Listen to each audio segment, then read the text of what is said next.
छत्तीसगढ़ के विशेष पिछड़ी जनजाति के लोग जो पिछड़ेपन का शिकार थे, जिन्हें सरकारी दफ्तर देखकर ही डर लगता था, जो नौकरी का सपना तो देखते थे मगर उसे पूरा नहीं कर पाते थे, आज कोई कंप्यूटर में कामकाज के जरिए विभागीय काम में जुटा हुआ है, कोई फाइलों के जरिए सरकार की योजनाओं का क्रियान्वयन कर रहा है।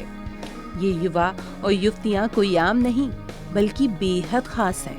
खास इसलिए कि इन्हें विशेष पिछड़ी जनजाति के रूप में जाना जाता है, जिनमें पांडु, कोरवा जैसे वो समुदाय शामिल हैं जो कल तक गांव और जंगलों में रहकर विकास से कोसों दूर थे। मगर भूपेश सरकार के आते ही इनकी दशा और दिशा दोनों में ही बदलाव हुआ है। दरअसल सरगुजा संभाग में मौजूद विशेष पिछड़ी जनजाति के लिए भूपेश सरकार ने आदित्य काम किए, जिसके तहत चतुर्थ और तृतीय वर्ग ने विशेष भर्ती निकालकर विशेष पिछड़ी जनजाति के युवाओं को नौकरी दी गई। सरगुजा संभाग में 150 से ज्यादा युवक युवतियां अब सरकारी कामकाज में अपनी भूमिका निभा रहे हैं। जब हमने उनसे उनके पहले और अभी के जीवन में बात करने की कोशिश की तो वो शब्दों में अपनी खुशी को बयां भी नहीं कर पा रहे थे। पढ़ाई करके घर में ही रहता था। मुख्यमंत्री के सीधी भर्ती योजना के तहत हम लोग का नौकरी लगा है। मैं अभी कलेक्ट्रेट में जॉब करता हूँ, सहायक ग्रेड 3 के पद पर। पहले हम खेती किसानी करते थे और पढ़ाई भी करते थे साथ में। वो सिलेक्शन हुआ परसेंटेज वाइज से हुआ है। भूपेश सरकार की ही देन है कि युवा न सिर्फ रोजगार पाकर शासकीय सेवक बन चुके हैं, बल्कि शासकीय योजनाओं के क्रियान्वयन में अपनी अहम भूमिका भी अदा कर रहे हैं। सरकारी नौकरी पाकर विशेष पिछड़ी जनजाति के युवा मुख्यमंत्री भूपेश बघेल और प्रदेश सरकार का बार बार धन्यवाद भी कर रहे हैं। हम लोग से भी ज़्यादा हैं तो कहाँ लगेगा हम लोग को बोल के, हम लोग भरे कि ना भरे बोल रहे थे तो भरे तो लग ही गया, तो अच्छा लग रहा है काम करने के लिए। तो सीएम साहब को धन्यवाद बोलेंगे। हम लोग पिछड़ी जनजाति के लिए बहुत अच्छा छूट दिए हैं, जिससे हम लोग आगे बढ़ने में हो रहे हैं। इसके पहले विशेष पिछड़ी जनजाति वर्ग के लिए अलग से कोई भर्ती नहीं निकाली गई थी।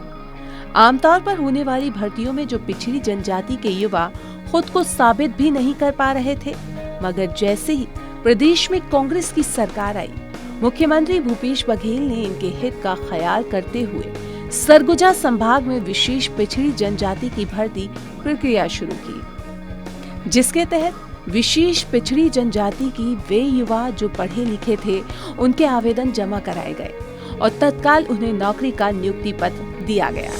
प्रदेश के जनजाति समाज के जीवन स्तर को ऊंचा उठाने, उनके आय में वृद्धि करने, उनके लिए रोजगार के अवसरों का सृजन करने, उनकी संस्कृति का संरक्षण संवर्धन करने, शिक्षा, स्वास्थ्य जैसे मूलभूत सुविधाओं की पहुंच सुनिश्चित करने और संवैधानिक अधिकारों को सभी तक पहुंचाने के लिए हमारी सरकार ने बीते 4.25 वर्षों में सतत रूप से काम किया है।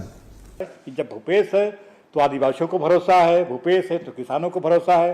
वनाधिकार पत्र हो, नियुक्ति देने की पत्र हो, जो विशेष पिछड़ी जनजाति हैं उनके लिए, चाहे हेल्थ की बात हो, चाहे पढ़ाई की बात हो, तमाम चीज़ें हमारी सरकार कर रही है। हमारे भूपेश बघेल की नेतृत्व में जो सरकार कर रही है। इतने पिछड़े समुदाय से उन बच्चों को, उन महिलाओं को, उन युवाओं को इस तरह का जो एक अपॉर्चुनिटी छत्तीसगढ़ शासन द्वारा, जिला प्रशासन द्वारा दी जा रही है, उनके चेहरे पे खुशी है। उनको एक विश्वास है कि अब हमको हमारा जो फ्यूचर है, हमारा जो एक भविष्य है वो संवर गया है। तो ये खुशी, ये विश्वास उनके कार्य में भी दिखता है। बहरहाल ये भूपेश सरकार की संवेदनशीलता ही है, अंतिम छोर तक रहने वाले लोगों के लिए विकास के पिटारे खोल रही है। इस पहल में वो वर्ग लाभान्वित हो रहा है जिसके विकास की बातें तो हर कोई करता है, लेकिन इनके लिए काम करने का मादा किसी सरकार ने नहीं दिखाया है। ऐसे में भूपेश सरकार की जितनी भी सराहना की जाए वो कम है, क्योंकि विकास की बयार तभी सफल कहलाएगी जब इसके धारा में हर वर्ग शामिल हो सकेगा।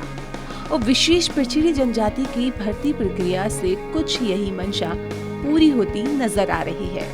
IBC 24 रायपुर।